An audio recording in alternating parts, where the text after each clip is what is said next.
Vous écoutez Europe 1, il est 9h30. Le journal des médias avec Thomas Joubert. Bonjour Thomas. Bonjour, à la une ce matin, France Télé dévoile le dispositif du Téléthon 2014. Philippe Gildas n'est pas le plus grand fan des humoristes de la météo du Grand Journal. Et puis Michel Polnareff tacle violemment Pascal Obispo après son passage dans On n'est pas couché. Et on commence donc avec le coup d'envoi du Téléthon. La 28e édition du Téléthon contre les maladies rares se tiendra les 5 et 6 décembre sur France Télé avec près de 30 heures de direct. Cette année, le plateau sera installé face à la Tour Eiffel. Sophie Davant et Nagui seront les maîtres de cérémonie. On suivra aussi Gérard Rolls qui tentera de relier Méribel au Champ de Mars à pied, à cheval, à vélo, à ski, en roller et en canoë. Et puis le parrain... Pas dans un avion. Non. Pas d'avion.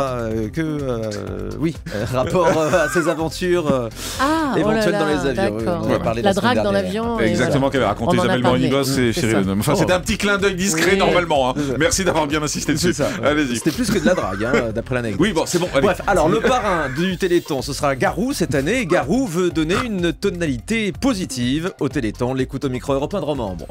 Moi, j'ai accepté tout de suite, sans condition, mais avec l'envie de faire les choses différemment, de faire justement cette année un Téléthon de magie et de positivisme, où on célèbre le bonheur, plutôt qu'une exposition du malheur pour moi.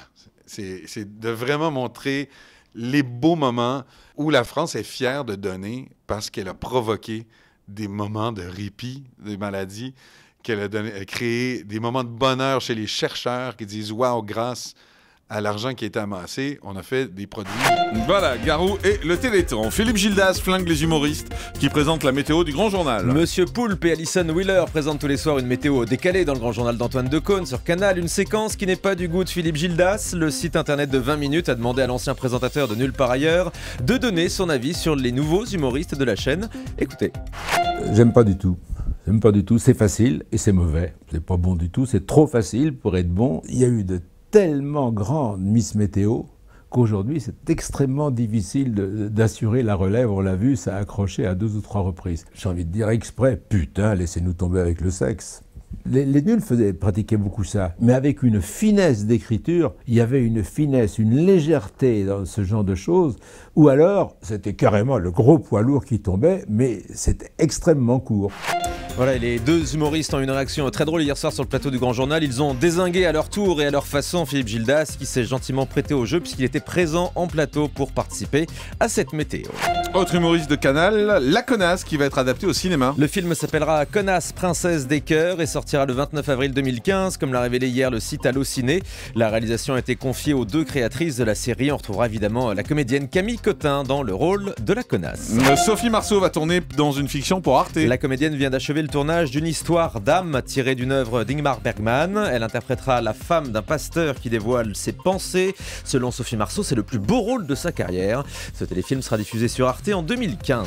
José Anigo, l'ancien directeur sportif de l'OM, devant la justice contre les guignols de l'info. Oui, José Anigo a réclamé hier 100 000 € de dommages et intérêts à Canal+. Il poursuit la chaîne en diffamation après un sketch des Guignols sur l'assassinat de son fils en 2013.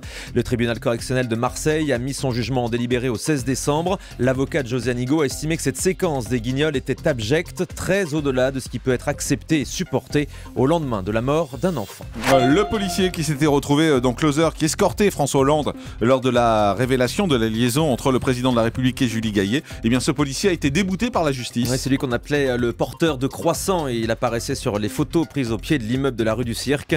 Devant le tribunal correctionnel de Paris, ce policier attaquait les titres de presse qui avaient révélé son identité, mais juridiquement mal conseillé, son action a été jugée irrecevable. Et puis un sursis pour LCI sur le réseau d'Orange. Selon Satellifax, Orange va continuer de distribuer la chaîne Info pour 6 mois supplémentaires. C'est le premier opérateur à répondre favorablement à la demande de TF1 de prolonger les contrats de distribution de LCI jusqu'au 30 juin 2015. Il continue à distribuer si elle existe, parce qu'il faut que TF1 décide... Oui, mais ils ont décidé de prolonger d'attendre dans l'attente de la réponse du Conseil d'État.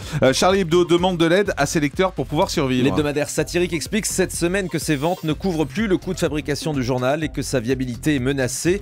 Étant donné que Charlie Hebdo se refuse à augmenter son prix de vente au numéro, le journal appelle ses lecteurs à faire des dons. Une souscription est ouverte sur le site internet du journal.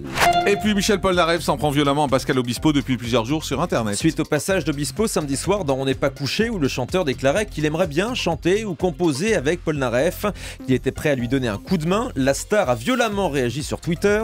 Michel Polnareff a d'abord expliqué que la proposition de Pascal Obispo, c'était comme proposer à Einstein de l'aider à terminer l'énoncé de sa théorie sur la relativité. Et Einstein, c'est lui. Donc, oui, hein, voilà, bien il sûr, comparait un petit peu. Il en a remis une couche hier en répondant aux fans d'Obispo qui l'attaquaient. Aucun mépris, aucune prétention mal placée, écrit Paul Naref.